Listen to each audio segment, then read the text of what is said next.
I had a little flood in my house with sewage damage from the outside. We developed a slab leak. It's 4.5 months with holes in the wall. So we started off with our insurance company. Our experience with our insurance company has been nothing short of a nightmare. California Department of Insurance did nothing. And the insurance company, when they were notified about the situation, they have not done the best at all. I did give up. I didn't have anywhere else to go. I didn't know where else to go.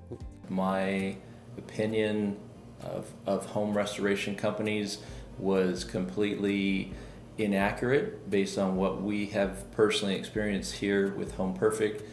They are fabulous. Fortunately, Home Perfect, they were able to lay out directly to me exactly what was going on. You were the only reassuring feeling that somebody was looking out after us.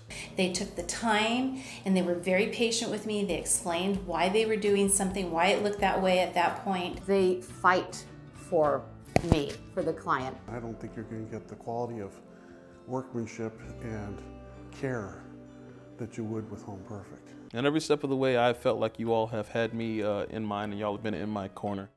And I was so happy. I totally trusted everybody that came out, and we're gonna miss them.